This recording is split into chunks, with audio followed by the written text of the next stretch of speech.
Aquí está. Ya, definiciones epidemiológicas, ¿no?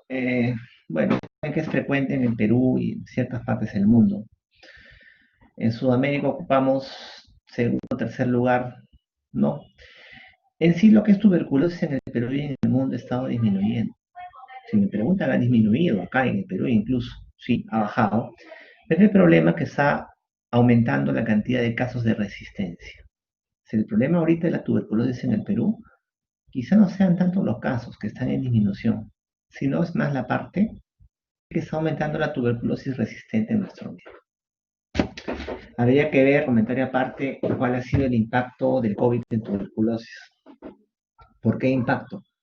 Tengan en cuenta que por muchos meses, bueno, por algunos meses ha habido distanciamiento social y también hasta ahora hay el uso de mascarilla. Entonces, nosotros pensamos de que eso de todas maneras va a tener un impacto en lo que es tuberculosis.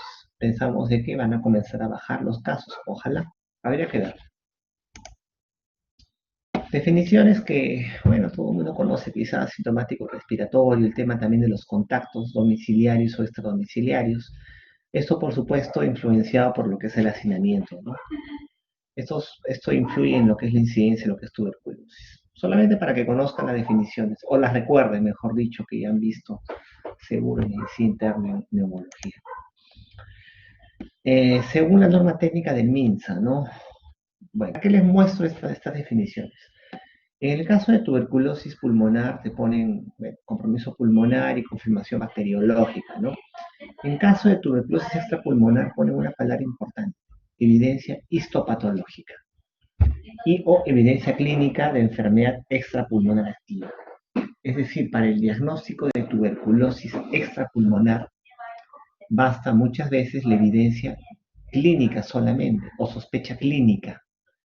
¿Por qué? Porque el diagnóstico de TBC extrapulmonar va a ser difícil, a veces es complicado. Pero si en un examen les preguntan por diagnóstico, método diagnóstico de tuberculosis extrapulmonar, ustedes siempre tienen que irse por el lado de la biopsia, la evidencia histopatológica.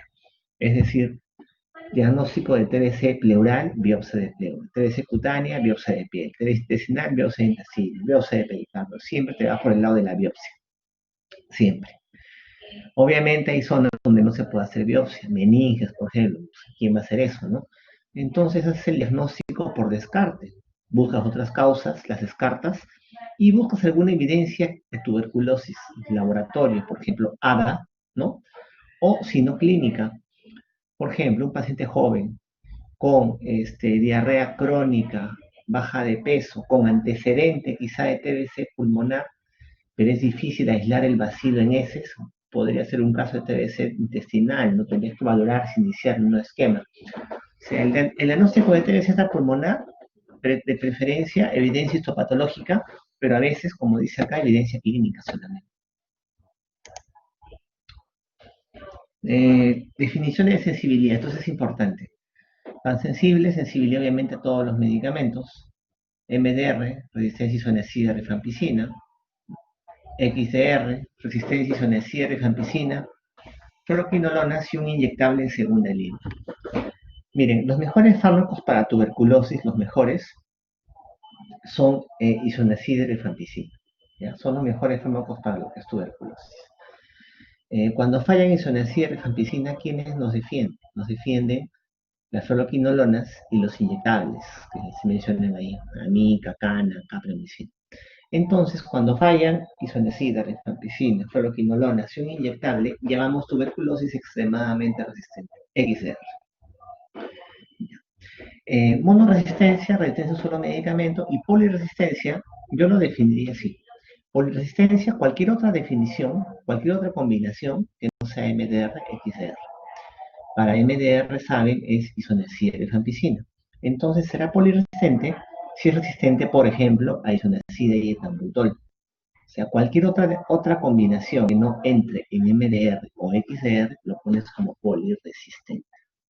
El problema actual, recuerden, no es tanto de la tuberculosis sensible. La TBC en realidad está disminuyendo en sus casos. Lo que es un problema es el aumento de la TBC resistente. Factores de riesgo para TBC resistente, MDR, Solo acá solo los menciono, eh, porque tienen que tenerse en cuenta que estos pacientes necesariamente, siempre tienes que hacerle cultivos convencionales. Ya, a esos pacientes necesariamente, siempre tienes que procurar hacerle cultivos convencionales, de todas maneras, porque obviamente tienen riesgo de que sean resistentes. O sea, siempre estos pacientes, por favor, solicitar cultivos convencionales, de preferencia. Por ejemplo, fracasos, contactos, recaídas, presos, tratamientos múltiples, irregulares en su tratamiento, contacto con persona que falleció de tuberculosis. Miren, nadie se muere por tuberculosis. ¿Quiénes se mueren por tuberculosis? ¿Quiénes son los que fallecen? Fallecen los resistentes y fallecen las formas extrapulmonares severas. Por ejemplo, una meningitis, tuberculosis.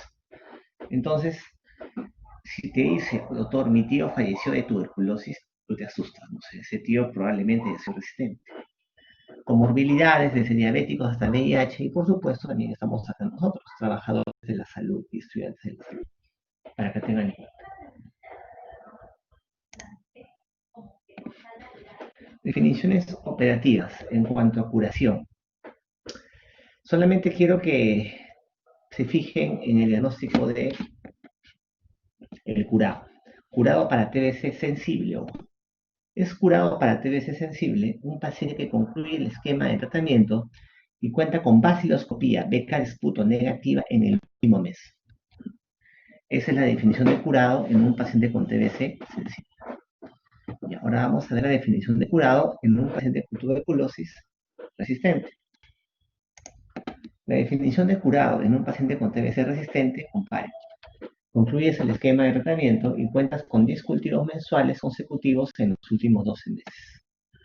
Se mira, en TBC sensible, concluyes el esquema, beca de esputo negativo último mes, muy bien, te curaste, chao. En cambio, si te da TBC, MDR, XDR, concluyes el esquema y cuentas con 10 cultivos mensuales consecutivos en el último año. 10 cultivos en el último año para darte de alta. En TBC, MDR, XDR. Yo les pregunto algo, a ver qué cosa me va respondiendo. Primero, en TBC MDR, ¿cuál es el porcentaje de pacientes que se curan en MDR y en XDR después, ¿cuál es el porcentaje que se cura? A ver, ¿cuánto creo? ¿Qué me ponen en el chat? A ver.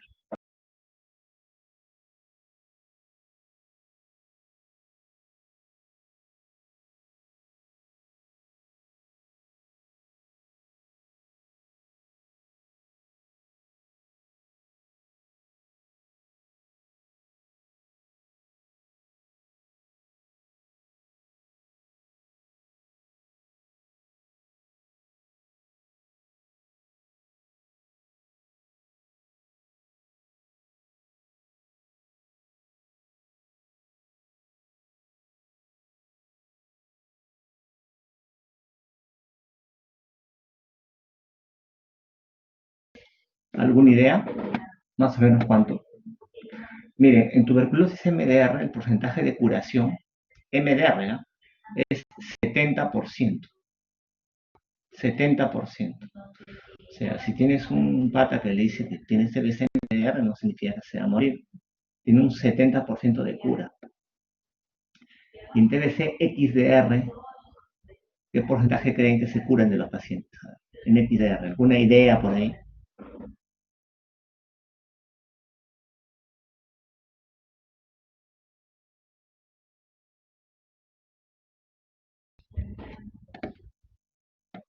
En XDR la curación es más o menos, es menos de un 30%. Ya, 15 a 30% es lo que se dice, 15 a 30%. ¿Mm? El TBC-MDR se cura, pues, mira, 70%. Pero mira lo estricto que tienes que ser para ver ese tema de la curación. Hemoptisis. Lo coloco porque es un síntoma bastante asociado a lo que es tuberculosis. Sin embargo, recuerden que la principal causa de hemoptisis no es tuberculosis, son las bronquiectasis. Si les preguntaran ustedes, la causa extrapulmonar más común de hemoptisis corresponde a estenosis mitral, ¿ya? Estenosis mitral la consideran como la causa extrapulmonar más común de hemoptisis, de la pulmonaria bronquiectasis. Y el sangrado, recuerda, el sangrado va a ser de la arteria bronquial.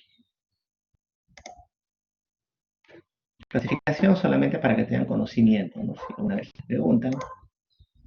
Y esto es importante.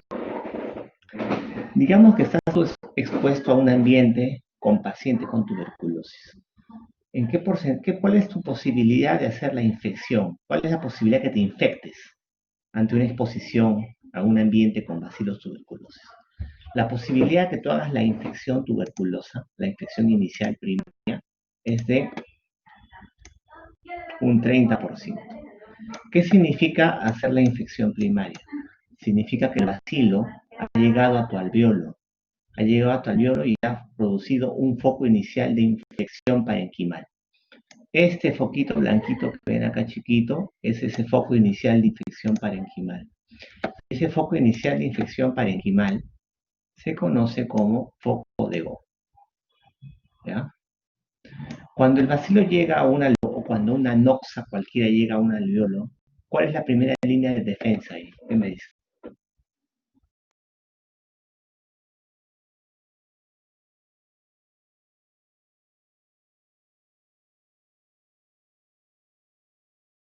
O sea, llega una noxa al pulmón y ¿cuál es la primera línea de defensa contra esa noxa?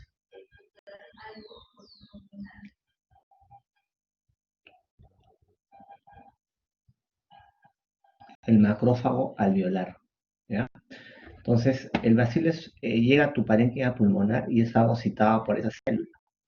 Una vez que una noxa es fagocitada por esta célula, ¿qué hace esta célula con ese germen fagocitado, ese bacilo fagocitado? ¿Qué hace? ¿Simplemente lo fagocita o tiene que haber ahí una serie de mecanismos, un proceso? O sea, llega, en este caso, el bacilo tuberculoso al pulmón, es fagocitado, y este macrófago alveolar lo entrega a los ganglios linfáticos regionales. ¿Ya? Se le entrega a los linfocitos para que estos ordenen la producción de anticuerpos. Entonces, el bacilo llegó a tu alveolo, produjo un foco inicial de infección parenquimal llamado foco de Gauss, que es fagocitado por el macrófago alveolar, y este macrófago alveolar lleva al bacilo a los ganglios linfáticos regionales, los cuales comienzan a inflamarse, crece, se forma calcio, y este conjunto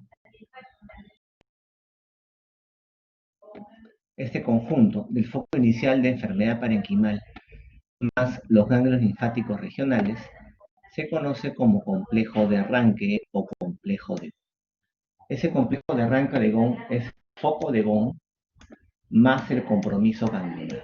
O sea, el foco parenquimal más el compromiso ganglionar. Ese complejo de arranque, también llamado complejo de Gauss. ¿Ya? Ojo. Ahora, ¿qué pasa con ese complejo de arranque o de Gauss? En la mayoría de casos, el proceso tuberculoso no avanza, no progresa. El ganglio no crece mucho, se calcifica a veces. Los macrófagos evitan que los bacilos vayan a otro sitio y la infección se queda localizada ahí, se fibrosa, se cicatriza, se calcifica, no pasó nada. Cuando tuviste la infección inicial primaria y no pasó nada, la infección no avanzó, se conoce como tuberculosis latente. Ha sido infectado, pero el bacilo se quedó acá. Pero ¿qué pasa? En 10% de los casos, ni bien el bacilo llega a tu alveolo, se forma el foco de Gauss, complejo de arranque de Gauss, el bacilo comienza a hacer daño desde un inicio. Los ganglios crecen, forma calcio y hay compromiso parenquimal periliar. O sea, desde un arranque, la TBC progresa. Se conoce eso como tuberculosis inicial primaria, que se da solamente en el 10% de casos de la infección primaria. La infección primaria, entonces, en un 10%, desde un inicio va a avanzar como tuberculosis primaria. Esa TBC primaria es característica de los niños, por ejemplo. Los niños tienen eso, ¿ya? Compromiso con la periliar. En la mayoría no, en la mayoría el bacilo permanece latente, durmiente. La infección no progresa. Y eso se llama tuberculosis latente. ¿Cómo hago el diagnóstico de TBC latente? A ver, ¿qué prueba le para hacer ese diagnóstico de TBC latente? ¿Qué me dice?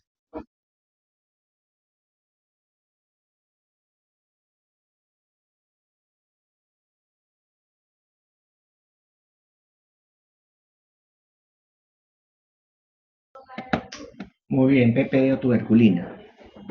Está bien. Pero me sale un PPD positivo, simplemente me dice que sí infectado por el bacilo. ¿Qué tengo que hacer con el PPD positivo?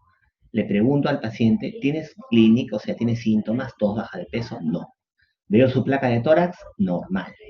El BK de esputo negativo, o sea, PPD positivo, sin clínica, con placa de tórax normal, con prueba de esputo negativa, es tuberculosis latente, infectado pero no enfermo. Pero si por ahí me sale mi PPD positivo, por ahí tengo un poquito de tos, y en la placa pues una cavernaza en el ápice, eso es tuberculosis activa, ¿no es cierto? O sea, cuidado con el resultado del PPD, ¿no? Sirve para TBC latente, o sea, infectado pero no enfermo. Entonces, la mayoría de pacientes que damos hacen TBC latente, ¿no es cierto? La infección que se queda ahí nomás. Ese complejo de arranque no crece, se quedó ahí y no pasó nada. Es lo que nos pasa a la mayoría de nosotros, ¿no? Estamos en los hospitales, nos infectamos, pero nuestros macrófagos, células inmunes, linfocitos controlan bien al paciente. O sea, el 90% de este 90% nunca va a hacer nada, nunca se enferma. Tú has hecho semiología en el Hipólito en el 12 de mayo, has sido infectado por el bacilo y nunca te va a pasar nada. Te vas a morir de otra cosa menos de eso. No pasó nada. Pero por ahí a lo largo de tu vida, digamos que tú ya sigues infectado, tienes un complejo de arranque, tienes un evento de inmunosupresión. Una inmunosupresión, por ejemplo, diabetes, no sé, por virus, corticoterapia, estrés simplemente, y hace que ese bacilo que estaba durmiente en el complejo de arranque se reactive y comience a irse a otras zonas. Eso es lo que se conoce como TBC secundaria o reactivación o postprimaria, que se da en un 10% del 90% que estuvo en cuadro latente. Esa TBC secundaria o reactivación en la mayoría de veces se da a nivel de los ápices. Esa TBC secundaria la mayoría de veces se da a nivel de los ápices. Es la TBC del adulto. Esa TBC que ha tenido compromiso en ápices quiere decir que se ha infectado hace muchos años y luego se reactiva. Digo en la mayoría. Porque otro porcentaje de pacientes, esa reactivación se puede dar en cualquier órgano. O sea, a partir de ese complejo de arranque, el bacilo se da por vía sanguínea y se da, por ejemplo, a los riñones. Se da, por ejemplo, al cerebro y las meninges. Se da, por ejemplo, al intestino, ¿no? Se da, por ejemplo, a otro lado. Entonces, esa reactivación del complejo de arranque la mayoría de veces en el mismo pulmón, la que conocen de ápices, pero a veces, dependiendo de tu grado de inmunidad, se puede ir a otro sitio. Este vez secundario postprimario, para que tengan. Este vez primaria, recordar, es el avance inicial del bacilo tuberculoso, les he dicho que es gangliona perilia de niños. Secundaria suele ser en ápices. Esa es la primaria, progresiva primaria. ¿Ya? Es la ganglionar sobre todo. Miren, ganglionar periliar, sobre todo en niños. Ya, de arranque empieza el proceso tuberculoso. La postprimaria, también conocida como reactivación o secundaria, asume primero tu complejo primario, de GON o de arranque, y en la mayoría se reactiva, como les he dicho, en el mismo pulmón, en los ápices. En otros, la reactivación se da en otro órgano, puede ser el riñón, puede ser a nivel intestino, puede ser a nivel del cerebro y las meninges, etc. Eso es lo que es TBC postprimaria reactivación secundaria. Encima en otros pacientes, para colmo, ya sea en estadio primario, o sea, de arranque o reactivación, el bacilo sea por vía sanguínea. Si se da por vía sanguínea, sea lo que es la tuberculosis miliar. El concepto de TBC miliar no es una tuberculosis solamente pulmonar. La evidencia inicial es pulmonar, la evidencia inicial es en los pulmones. Pero TBC primaria viene a ser la reactivación o que el bacilo sea por vía hematógena. ¿Ya? El, el concepto de TBC miliar significa que el bacilo se ha diseminado por vía hematógena. Diseminación hematógena de la tuberculosis. La evidencia inicial es pulmonar, pero esto mismo que ocurre en el pulmón, este patrón micronodular que pueden ver acá, también ocurre, por ejemplo, ese infiltrado va a ocurrir en hígado, en riñón, en el vaso, en otro sitio, meninges, que es lo peor. Ahora, ten en cuenta que la radiografía de pulmones no es patognomónica de lo que es tuberculosis miliar. es muy sugerente. En nuestro medio esta placa yo diría sí, TBC miliar. Pero esta placa también puede ser distoplasmosis, neumonía viral, cáncer, etc. O sea, el diagnóstico no solo es con placa. En nuestro medio quizás sí, ¿no? Lo primero que pienses es eso. Pero sucede en algunas circunstancias de que el diagnóstico no corresponde a tuberculosis. El problema es que la baciloscopía de esputo, el BK de esputo en caso de TBC miliar es negativo. ¿Por qué? Porque el bacilo se encuentra en el intersticio. Recuerda que es la diseminación hematógena de la micobacteria. Entonces el bacilo sale en el intersticio, no sale al alveolo y no se disemina a otro lado. Tener eso en consideración. Miren, el término miliar viene de semillas de mijo. Ese mijo es un cereal, ¿ya? Que tiene estos gránulos que ven acá. Entonces, la descripción inicial de tuberculosis fue hecha por Anátomo en las necropsias. Unos patólogos vieron en las necropsias de estos pacientes, por ejemplo en los pulmones, se dan cuenta de pequeñas novulaciones amarillentas. Entonces, como eran nódulos amarillentos, se dieron cuenta que eran así. Lo compararon con las semillas de mijo. Y de ahí dijeron mijo miliar, y le pusieron miliar. O sea, la descripción inicial fue de las necropsias de estos pacientes hace mucho tiempo. Tengan en cuenta, como es diseminación hematógena, estas lesiones no solamente las van a encontrar en pulmón, también las encuentran en hígado, vaso, riñón, porque es miliar, porque es hematógena, ¿no? La evidencia será pulmonar, pero es algo sistémico. Algo que también se escapa a veces es el compromiso del fondo de ojo, corio, retinitis tuberculosa, que también suelen hacer. Recuerda que la tuberculina, el PPD, me indica infección previa. Me sirve para tuberculosis latente.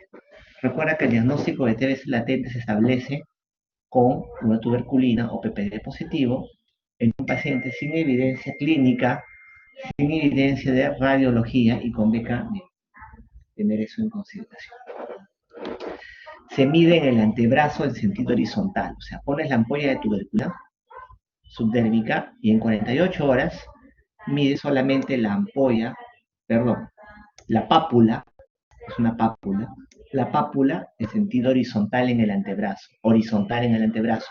No se mide el eritema no, solamente el diámetro de la pápula, nada más. ¿Cuándo se considera positivo? Según una técnica del MINSA. Mayor o igual a 10 en población general, mayor o igual a 5 en inmunosuprimidos, niños y adultos, para que tengan en consideración.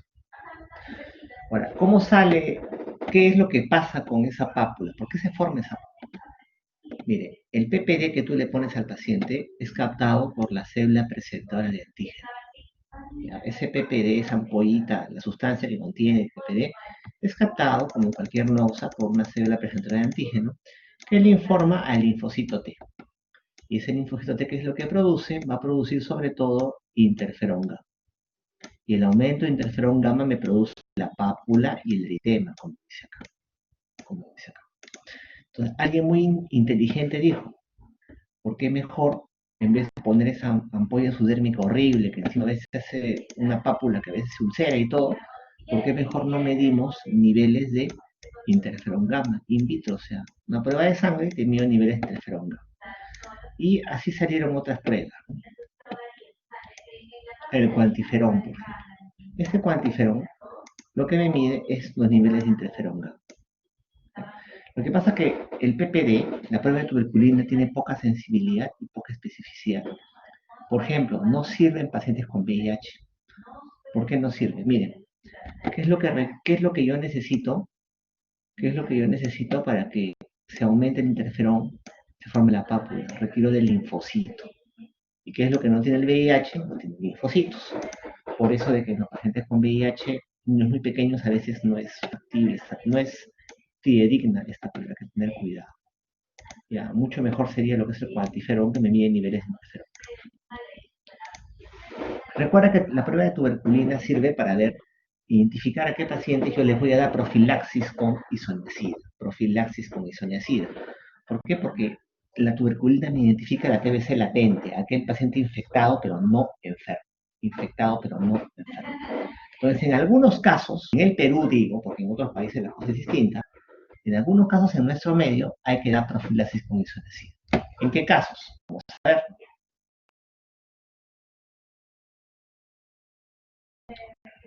Primero, menores de 5 años, contactos del caso índice, independientemente del resultado del esputo del caso índice PPD. O sea, tienes un padre de familia, mira, un padre de familia, que tiene un hijito de menos de 5 años, ponte de 4 años.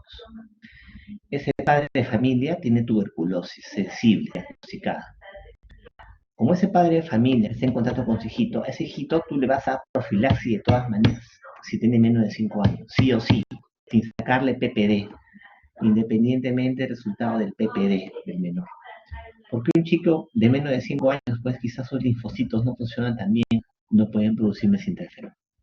Un papá con TBC sensible y tiene un hijito menos de 5 años, dale profilaxis con eso nacida, sin siquiera sacarla tuberculosis. ¿A quiénes más? Entre 5 y 19 años, con PPD igual o mayor a 10 y contacto de caso de índice. Se insiste, contacto de caso de índice, o sea, tengo un padre de familia con tuberculosis y tiene un hijo entre esa edad, digamos de 10 años, entre 5 y 20. Papá con tuberculosis, ¿tienes hijos? Sí, de 10, ahí ya. A ese hijo de 10 le pido PPD. Si sale igual o mayor a 10, es positivo, está infectado, debe ser latente, le doy profilaxis con isoniazida. Si sale menor de 10, no es infectado, no se da profilaxis. O sea, entre 5 y 19 sí se pide la prueba de tuberculina y se da profilaxis según ese resultado. ¿Qué más tenemos? Infección por VIH, mira, teóricamente al VIH, independientemente del resultado del PPD, deberíamos darle profilaxis con eso, es decir, independientemente, sabes que en estos pacientes el PPD puede que no funcione. Por último, tenemos conversión reciente, menos de 2 años, de PPD en trabajadores de la salud y otros. ¿Cómo se mastica esto? Primero, tienes que tener un control. Digamos, yo estoy en el hospital, ingreso a trabajar este año, me toman mi PPD, es negativo, este año. Al siguiente año, es decir, en menos de 2 años, me vuelven a sacar un PPD, si sale positivo, será profilaxis, conversión reciente en menos de 2 años en pacientes de riesgo. Esas son las indicaciones acá en el Perú para profilaxis. Digo en el Perú porque pueden variar si lees libros extranjeros, por diferencias de fuera. ¿Quiénes están acá huérfanos? ¿A quiénes se les atiende?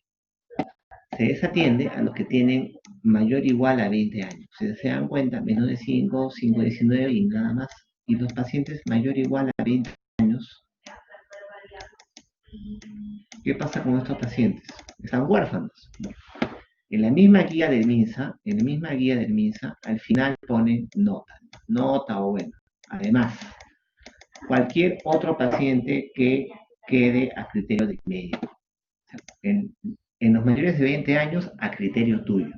Por ejemplo, porque es un paciente que usa corticoterapia, un lúpico, algún tipo de inmunosupresión que tú consideres que debe recibir, recibe con PPD. Son las indicaciones que tienen que recordar. Las dosis de isoniazida, perdón, aquí están, según edades, menos de 15, más de 15 pacientes, para que los tengan en cuenta. VIH se recibe un año, no VIH se recibe 6 meses. El diagnóstico de tuberculosis, para que un BK de esputo salga positivo, una congregación de Sid-Nielsen salga positiva, se requieren 5.000 a 10.000 bacilos por mililitro. Para que una baciloscopía salga positiva, se requieren 5.000 a 10.000 bacilos por mililitro. 5.000 bacilos por mililitro. ¿Alguien me dice cuál es la sensibilidad, especificidad de la baciloscopía, de la congregación de Sid-Nielsen en esputo? ¿Alguien me puede decir? Sensibilidad y especificidad del BK de esputo, a ver.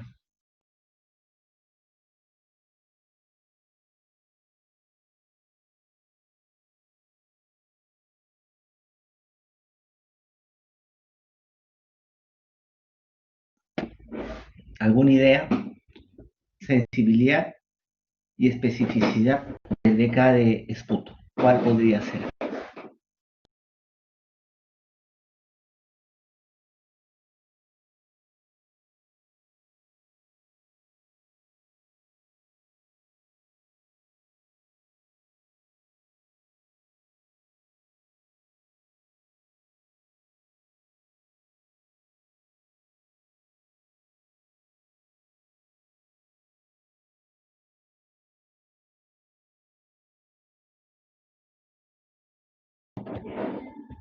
No, a ver, tiene una sensibilidad de 60% y especificidad de 80%. Sensibilidad 60%, especificidad 80%.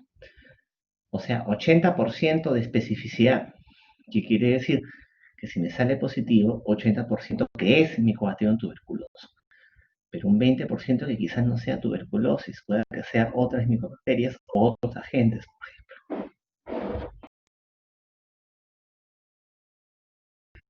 ¿Han escuchado de esa tinción de uranina? Esa tinción de uranina me aumenta la sensibilidad a más del 90%. Y se basa en unas sustancias fluorescentes, fluorocromos, que se adhieren a la pared de las micobacterias. O sea, se basa en fluorocromos, sustancias fluorescentes que se pegan a la pared de las micobacterias, de tal manera que todo lo que brilla es tuberculosis, ¿no? Todo lo que brilla es estéril. Aumenta la sensibilidad más del 90%. Medios de cultivo. ¿No te pasa que tú a veces pides BK, BK, BK, BK, BK, BK, sale negativo? Recuerda que requiere 5.000 a 10.000 bacilos, pero el cultivo al mes recién me sale positivo. ¿Por qué? Porque el cultivo convencional, Middlebrook, o Jensen o Gaba, los que conocen, solamente requieren 10 a 100 bacilos por mililitro. O sea, de 5.000 a 10.000 requieren 10 a 100 bacilos por mililitro. El problema es que estos cultivos, que son muy buenos porque me identifican el Mycobacterium tuberculoso, no solo eso, sino que me dan la sensibilidad a todas las drogas de primera y segunda línea. El problema de estos medios de cultivo es que se demoran mucho, se demoran un mes más o menos en venir. Se demoran mucho, se demoran 4 semanas. ¿No? Pero son necesarios. ¿Por qué? Porque me dan la sensibilidad a todas las drogas. Seguramente que han escuchado eso, amigos, las pruebas rápidas. Hay las pruebas rápidas, ¿ya? Se empezó con MOPS, que consiste en la observación directa del crecimiento de la micobacteria, o sea, tú la vas observando directamente por el microscopio cómo va creciendo. ¿Ya? Según eso hablas de sensibilidad de la micobacteria. O también tenemos pruebas moleculares que me detectan genes de resistencia. Tenemos Genotype y GeneXpert. Genotype sale en menos de 48 horas. GeneXpert sale en menos de 2 horas. ¿Qué es lo que me detectan? En caso de Genotype me detecta resistencia a isoniazida rifampicina. En caso de GeneXpert solamente resistencia a rifampicina. Ya salen al toque, rápido, ¿ya? Ya no salen en un mes como las otras. Pero estas, a pesar que salen en un mes, igualito las pides si son necesarias, porque me dan el antibiograma completo, la sensibilidad completa de todos los fármacos tuberculosos. En cambio, Genotype y GeneXpert también son buenas porque son rápidas, justamente. Pero me detectan solamente 2 fármacos. Lo bueno es que son los 2 mejores fármacos. O sea, me detecta rápidamente si el paciente es o no MDR, desde arranque, desde un inicio. Me dicen que el paciente es o no MDR. Porque me detectan genes de resistencia y sonacida rifampicina, para que tengan ese. Y actualmente deberían pedirse a todos los pacientes para que tú de arranque sepas si el paciente es o no resistente. Genotype y GeneXpert, pruebas moleculares de genes de resistencia. Se están desarrollando pruebas que me dan sensibilidad a todas las drogas, allá rápidas, tipo GeneXpert, Genotype, que me dan sensibilidad a todas las drogas. Ya, en un futuro vamos a tener también esas pruebas. Anatomía patológica. ¿Ya? ¿Qué es lo que buscamos en anatomía patológica? ¿Qué es lo que tú buscas en la biopsia, por ejemplo, de pleura de un paciente con tuberculosis? ¿Qué es lo que vas a buscar en la biopsia en estos pacientes? ¿Sabes? ¿Qué se les ocurre?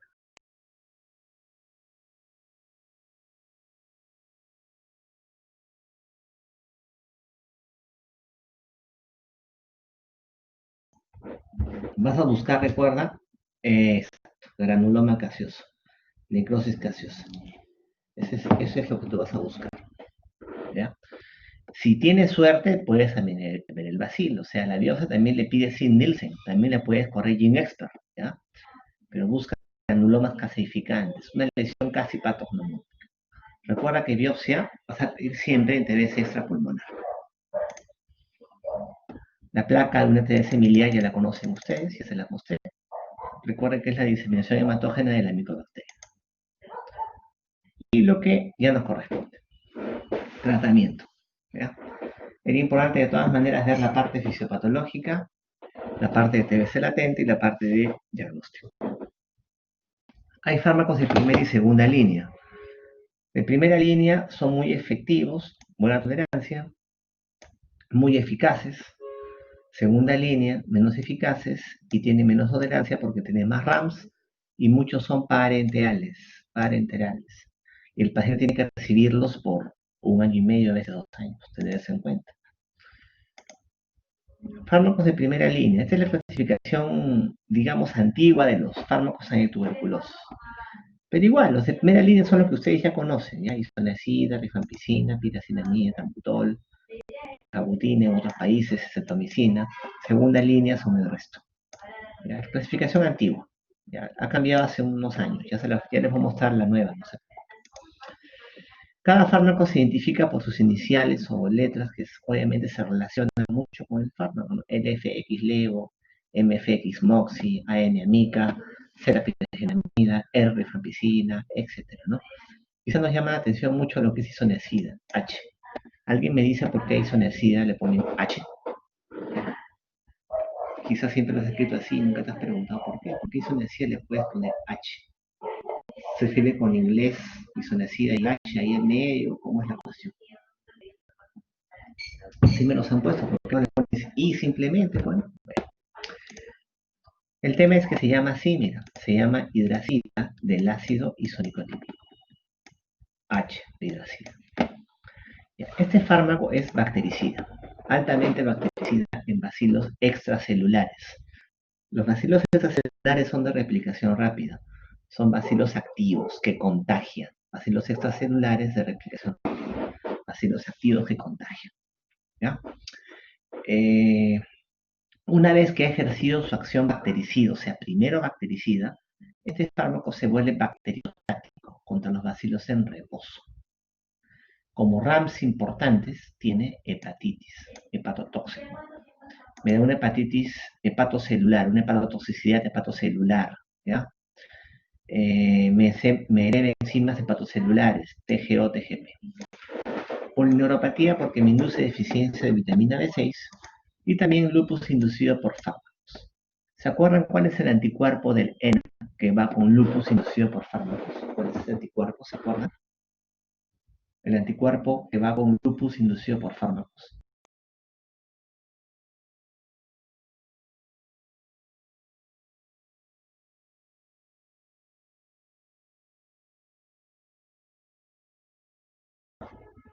Exacto, antihistonas. Ahora, este lupus por fármacos no es igual al lupus sistémico, ojo. Ya no significa que el lupus está contraindicado en la SIDA. Es un lupus distinto, tan distinto que suspendes el fármaco y el lupus pasa. ¿Qué más tenemos? Tenemos rifampicina. También es bactericida sobre bacilos latentes del calcio. Recuerda, bacilos latentes. ¿Ya? Recuerda que hay la infección inicial primaria, el complejo de arranque, ¿no? Bacilos ahí durmientes, esos. Ahí es bactericida la rifampicina. Bacilos latentes del calcio. ¿Mm? Como RAM principales, tinción de líquidos corporales, tuonacetina anaranjado, por ejemplo, hepatitis colestásica. ¿Qué significa colestásica? Que se van a elevar las enzimas de colestasis, tipo fumatosa alcalina, tipo la GGT, por ejemplo. ¿Ya? También tiene razones de hipersensibilidad, ¿no? Que puede ocurrir, rash, por ejemplo, en algunos pacientes, o plaquetopenia también, y también me da compromiso renal. Recuerden sobre todo tinción de líquidos corporales y hepatitis colestásica, o sea, enzimas de hepatitis colestásica, colestasis como fumatosa-alcalina y GGT.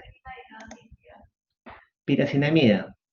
Este es bactericida también, son todos bactericidas en bacilos latentes intracelulares, los que están dentro de los macrófagos. Recuerda que el Mycobacterium tuberculosis es un bacilo intracelular. Como rango importantes, les menciono primero hepatitis.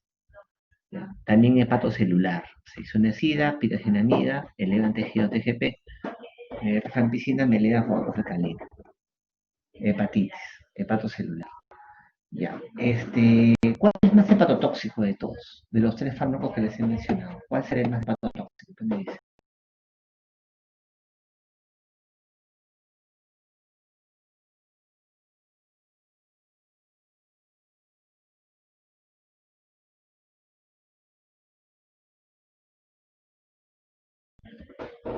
Nada que ver, ¿ah? Es piracinamida, si les preguntan, piracinamida, ¿ya? El más hepatotóxico.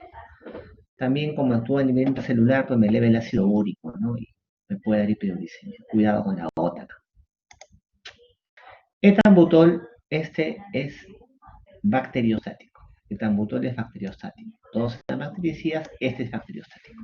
La función del etambutol es evitar la resistencia a isoniazida rifampicina. Ya, su función es evitar la resistencia a isoniazida rifampicina. Como rango importante que tenemos que produce neuritis óptica. ¿Cuál es la clínica de neuritis óptica? Es amaurosis, o sea, ceguera. Ceguera es la clínica y dolor ocular a la movilización. O sea, el ojo me duele cuando lo muevo y no veo por ese ojo. Ceguera o amaurosis y dolor ocular a la movilización. Pero previamente a eso, ocurre que el paciente pierda la percepción de los colores, sobre todo del verde y el rojo. No veo bien el rojo, no veo bien el verde. Alguien me dice en qué otra patología en medicina interna se ve neuritis óptica, en qué otra patología en medicina interna se puede ver.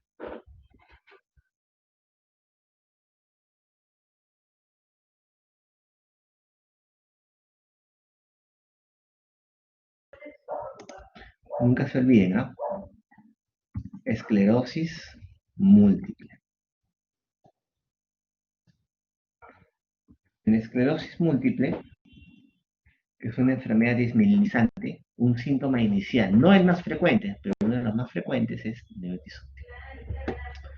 También tenemos otro fármaco importante, que es streptomicina, una aminoglucósido. Actúa muy similar a la isoniazida, es decir, este fármaco es bactericida en bacilos activos extracelulares de las cavernas y solamente tiene esa acción bactericida, a diferencia del isoniazida. Recuerden que isoniazida primero era bactericida y después se volvió bacteriostático contra los bacilos de reposo, ¿no?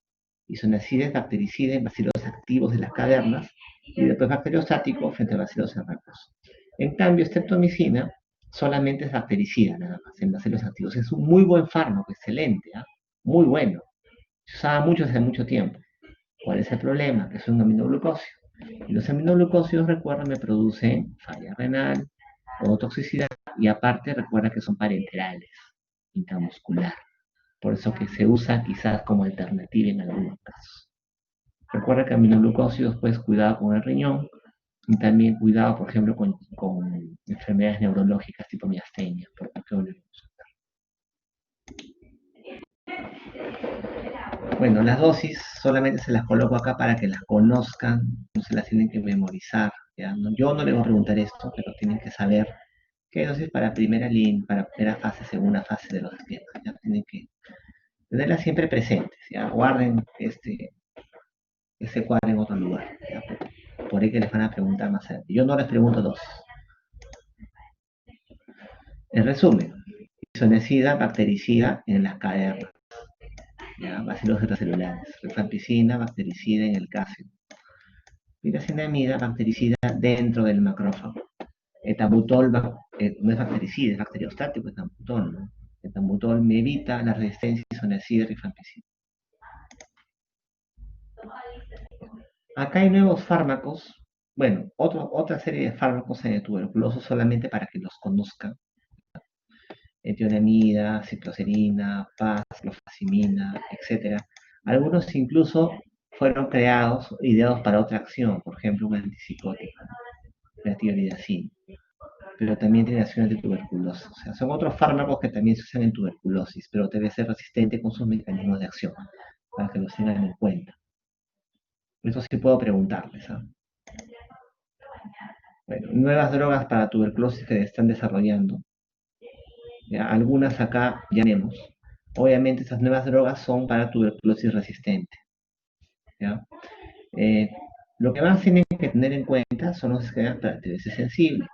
Debe ser resistente saber el esquema general, el esquema base, porque eso lo más lo deja el neumólogo. Tengan en cuenta que hay nuevos fármacos que están desarrollando para tuberculosis. Nuevos fármacos, como les mencioné, algunos de estos ya están en nuestro medio, obviamente usados para algunos pacientes. Tenemos en cuenta, sí, de todas maneras, estos fármacos son importantes. Bueno, un resumen de los mecanismos de acción para que lo revisen después. No es solamente isoniazida, rifampicina, piracemia, butol, hay más que hablar de esto. Y lo que nos interesa, lo que son los esquemas finalmente. ¿Cómo se dividen los esquemas? Se dividen en dos, en TBC sensible y en TBC resistente. ¿En base a qué? En base a pruebas rápidas. Las pruebas rápidas se piden desde un inicio, acuérdense, se piden desde un inicio a los pacientes. Los esquemas actuales dicen, se basan en pruebas rápidas. De un inicio yo le pido Genotype, GeneXpert, y ya sé desde un inicio si el paciente es sensible o es resistente. ¿Ya? Idealmente, por eso se llaman así, esquema para TB sensible, debe ser resistente, en base a pruebas rápidas, que debería tomarlas. Sensibles va a depender si tienes VIH, si no tienes VIH, o tienes compromiso extrapulmonar importante, como miliar, sistema nervioso central o articular. Los de TBC resistentes solamente tienen que conocerlos, estandarizado, empírico, acortado, que es un esquema último del 2018, individualizado. Solamente que los conozcan nada más. A ver, TBC sensible sin infección por VIH. El esquema es de 6 meses. 6 meses. 2 meses todos los días de isoniazida, rifampicina, piperacillina, etambutol. Y 4 meses, 3 veces por semana, de isoniazida, rifampicina. ¿A quiénes se este esquema? A pacientes con TBC pulmonar y extrapulmonar. Pulmonar y extrapulmonar, excepto sistema nervioso central, osteoarticular y biliar. O sea, se da a TBC pulmonar y extrapulmonar, excepto las que están ahí. O sea, ¿a quién le puedo dar? A TBC pleural, TBC intestinal, TBC cutánea, TBC pericárdica, menos a las que están acá, porque es esquema aparte. Repito, sin VIH.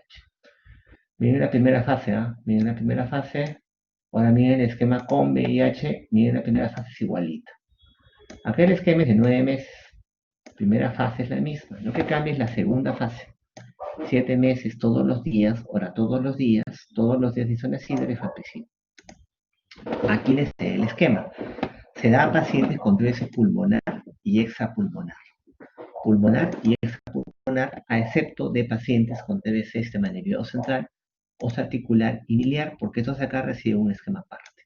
O sea, TBC pulmonar y extrapulmonar.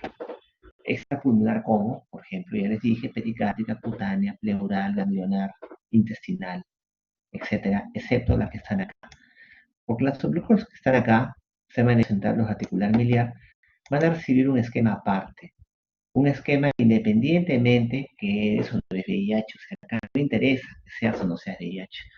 Interesa que tengas este compromiso. Miliar, sistema nervioso central o articular. Porque el esquema acá va a ser de 12 meses, va a ser de un año. 2 meses todos los días, isoniazida, rifampicina, pilmetamutol, y 10 meses todos los días, isoniazida, rifampicina, para que tengan en cuenta eso. Total, un año de duración. Independientemente que seas o no seas VIH. Ahora, aquí están los esquemas para TBC resistente. Vamos a hacer un breve repaso a estos. Quizás para que sepan la información básica de estos esquemas. No me interesa que entren con mucha profundidad acá.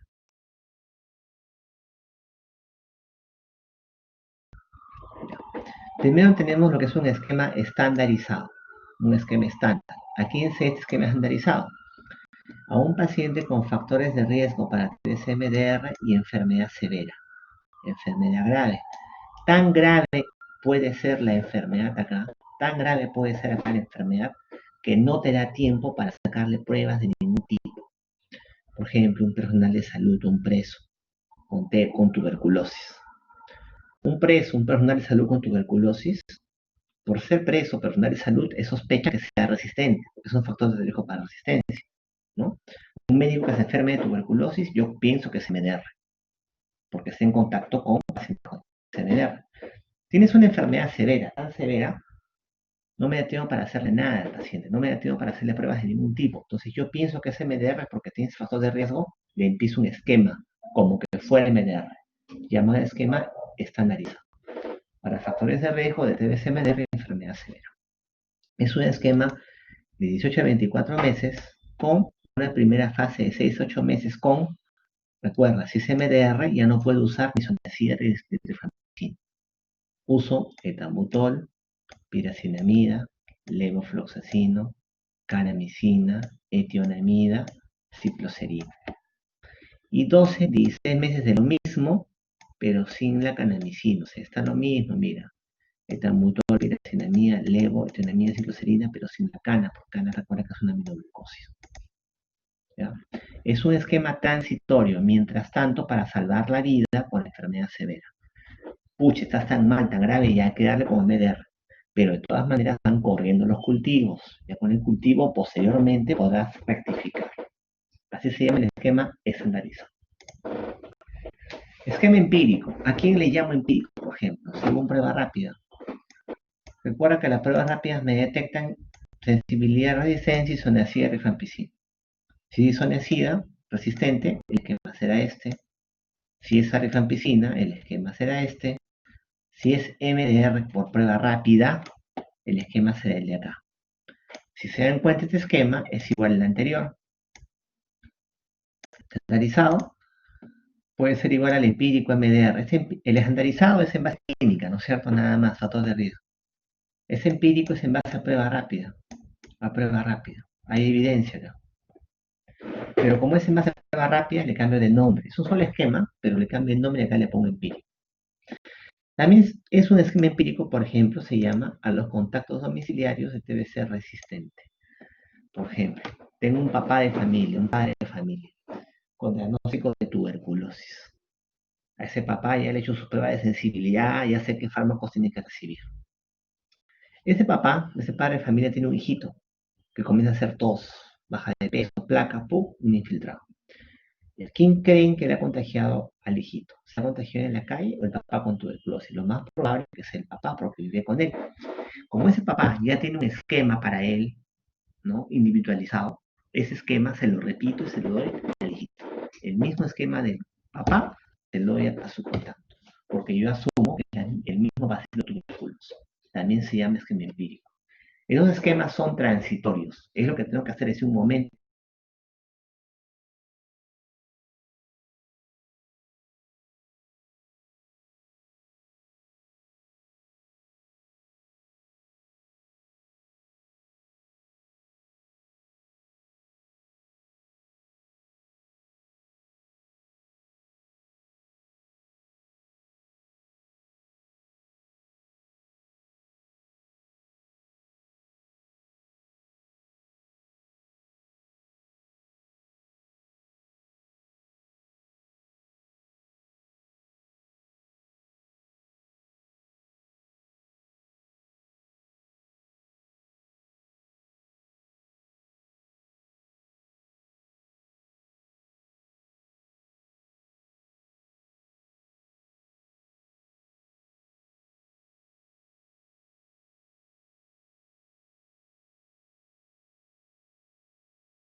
¿Seguimos? Ya. Bueno, estábamos, ¿no? El esquema empírico y estandarizado son esquemas transitorios. Un esquema nuevo es el llamado esquema acortado, que se da en pacientes seleccionados. Acá dice pacientes con TBC-MDR que no han sido previamente tratados con fármacos de segunda línea y sensibles a fluoroquinolonas. O sea, hay ciertos pacientes a los cuales les puedes brindar este esquema, que tiene altas dosis de moxifloxacino, por ejemplo. Es un esquema que se ha introducido en la norma técnica del 2018, alternativo para algunos pacientes, no es la regla, es alternativo para algunos pacientes. Finalmente, tanto el esquema estandarizado, el esquema empírico y el esquema cortado son esquemas transitorios, son esquemas mientras tanto, transitorios, porque recuerda que das en base a pruebas rápidas que me dan sensibilidad a dos drogas, son SIDA y rifampicina, pero finalmente yo le pido pruebas convencionales, cultivos convencionales, que me dan la sensibilidad a todos los fármacos. Y lo que yo busco es dar al paciente un esquema individualizado, un esquema para cada paciente, según el perfil de sensibilidad de cada paciente, de la tuberculosis de cada paciente, para que tengan ese. Ese es el objetivo final de un paciente con TBC, MDR. Esta es la nueva clasificación, digamos, de fármacos antituberculosos. ¿ya? Vamos a armar, por ejemplo, un esquema para TBC-MDR. Hay que armar un esquema para TBC-MDR. Cuando digo TBC-MDR, ¿a qué me refiero? ¿Qué medicamentos la tuberculosis es resistente en TBC-MDR?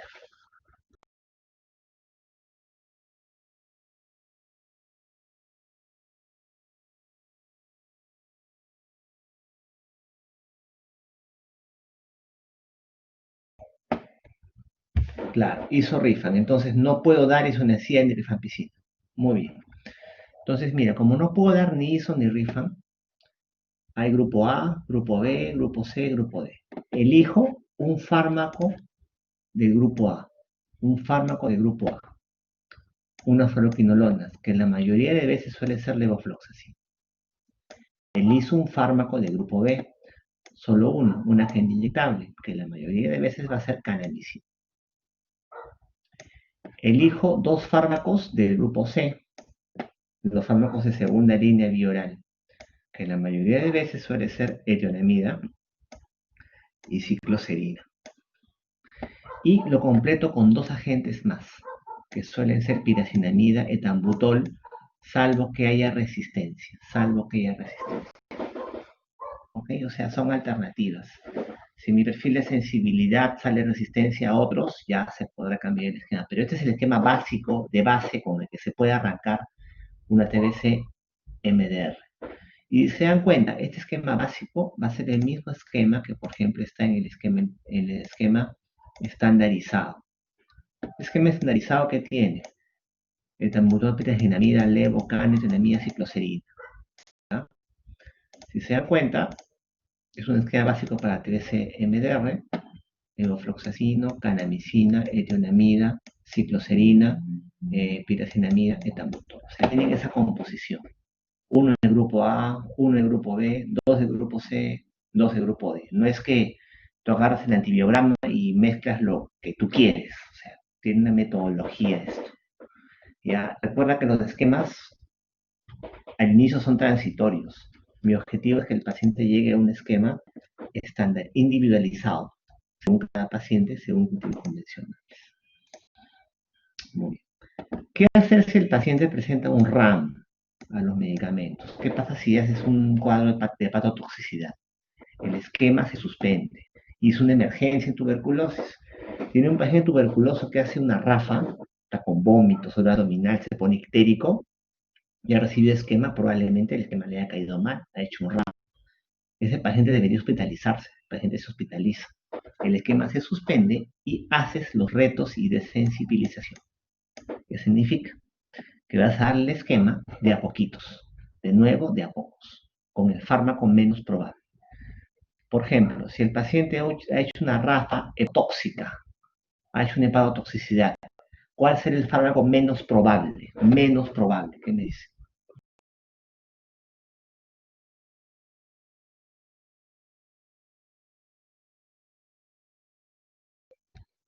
Perfecto, Daniela, etambutol. Entonces, el día lunes, por decirte, empiezo con etambutol. Día lunes le doy 100 miligramos, día martes 400 y el día miércoles toda la dosis. El día jueves empiezo con otro fármaco, día por día y con otro fármaco, día por día, y dejo al último el más probable. Ahora, si la rafa es severa, por ejemplo, un Steven Johnson, que lo suelen hacer con rifampicina, si la rafa es severa, ya no le doy, ya no voy a estar probando, ¿no? Y fue una rafa severa, te ha salvado de mirar el Steven Johnson y encima otro Steven Johnson, ya no, ¿no? Para que se den cuenta, retos y de sensibilización. Poco a poco se inicia el esquema, tener eso en consideración. Tener en cuenta los fármacos de corrección renal, solamente para que lo tengan en cuenta, piracinamida y tambutol se corrigen según función renal, ¿ya? Nada más quiero que sepan eso, nada más, no la dosis. Y lo que es en falla hepática se da según el child. No es que no se da a un cirrótico el esquema, se deja según el child. Según el child tú vas a elegir un esquema adecuado para cada paciente. Tener eso en consideración. Creo que es la última diapositiva. A ver, una más. Ah, bueno, corticoterapia. ¿En qué casos vamos a dar corticoterapia? Lo que tú quieres acá evitar es que la inflamación secundaria a la tuberculosis me produzca daño.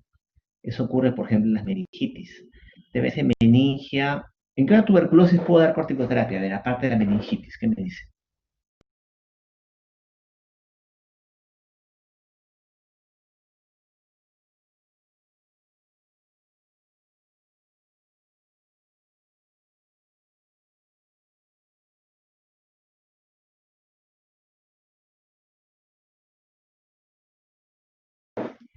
Se va a dar corticoterapia en meningitis tuberculosa y la tuberculosis pericárdica. Y por ahí, más alejado, en TBC miliar. ¿Ya?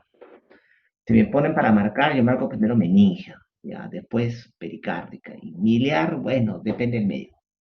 Hay varios esquemas para TBC, meningia, varios esquemas, acá les pongo uno, ¿no? Con dexametasona. Las dosis semana por semana, cómo se va bajando la dosis posteriormente. La idea, por ejemplo, en meningitis es que tuberculosis me produce inflamación meningia. Y esa inflamación me puede dar vasculitis cerebral, que me puede dar infartos cerebrales, para que tengan eso en consideración.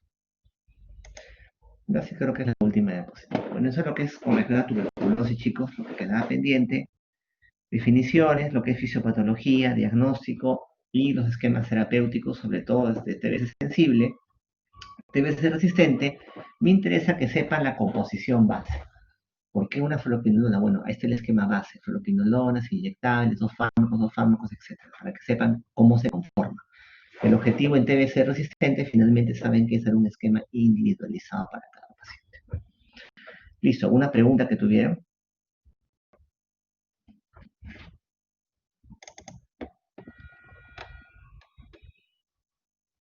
¿A una pregunta? No hay preguntas, entonces lo dejamos acá y nos vemos el siguiente martes, ahora sí, con la clase de neumonía. ¿Mm?